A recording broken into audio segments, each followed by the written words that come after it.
তো আমরা এখন আরেকটা স্ক্রিপ্ট নিয়ে কথা বলবো যেটার নাম হচ্ছে জিভগান। জিভগান কি এবং এটা কিভাবে কাজ করে এটা আমরা যারা অলরেডি জানে তারা ভিডিওটি স্কিপ করি এবং যারা জানি না তারা হচ্ছে ভিডিওটা সেটা কন্টিনিউ করি। তো জিভগান হচ্ছে একটা স্ক্রিপ্ট যেটা দিয়ে হচ্ছে আসলে জিভ রেন্ডার হয়। তো আমি যদি আমার স্ক্রিনটা একটু শেয়ার করি, আচ্ছা, সো এখানে আমি অলরেডি একটা অ্যানিমেশন করে রাখছি যেটা হচ্ছে স্ট্যান্ডার্ড ফ্রিল্যান্সার প্রো কোর্সের।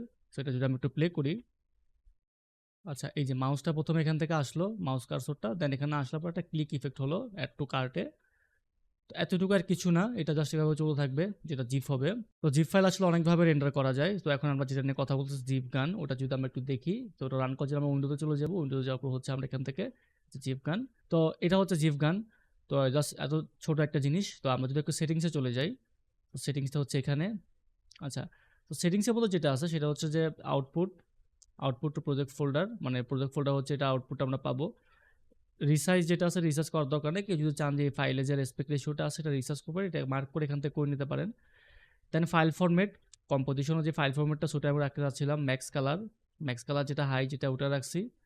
দেন রেন্ডার পিসের যেটা এটা লোয়েস্ট আছে। সো আপনারা যদি চান যে এখানে হাইয়েস্টও করা যায় বা হচ্ছে আর অনেক কিছু এখানে করা যায়, যেমন এখানে H.264 আছে 40 MBPS 15.5, আমি আপাতত এটা রাখতেছি। কম্প্রেস করতেছি না, কম্প্রেস থাকুক, এটা এরকম নানি থাকুক।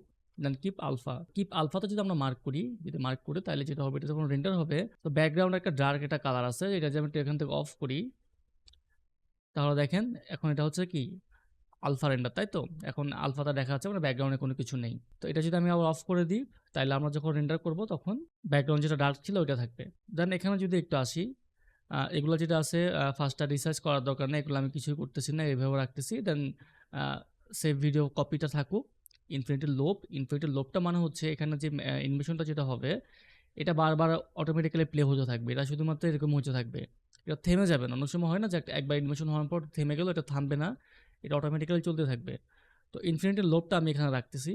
দেন ওপেন জিপ ফোল্ডার। তো ওপেন জিপ ফোল্ডার মানে কি, আমরা যখন এটা রেন্ডার হয়ে যাবে তখন অটোমেটিক্যালি ফাইলটা আমাদের ওপেন করে দিবে। সো আমি যদি এখানে ডান দিয়ে দিই, দেন জাস্ট মেক জিপে আমি ক্লিক করলাম এখানে, এখন এটা অটোমেটিক্যালি এটা হচ্ছে রেন্ডার হবে।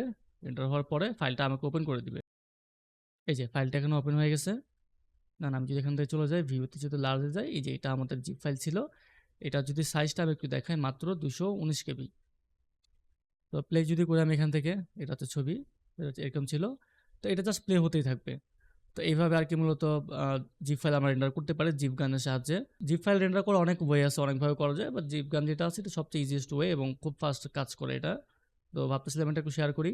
তো স্ক্রিপ্টটা হচ্ছে আমি কমেন্ট সেকশনে দিয়ে দিব, আপনারা জাস্ট ডাউনলোড করেন জিপ ফাইলটা, দেন এটাকে এক্সট্রাক্ট করেন এবং ওখানে আমাদের রেডমি ফাইল আছে, মানে এটা কোথায় কি করতে হবে না হবে, কীভাবে ইনস্টল করবেন ইনস্টল করেন অ্যান্ড এনজয়।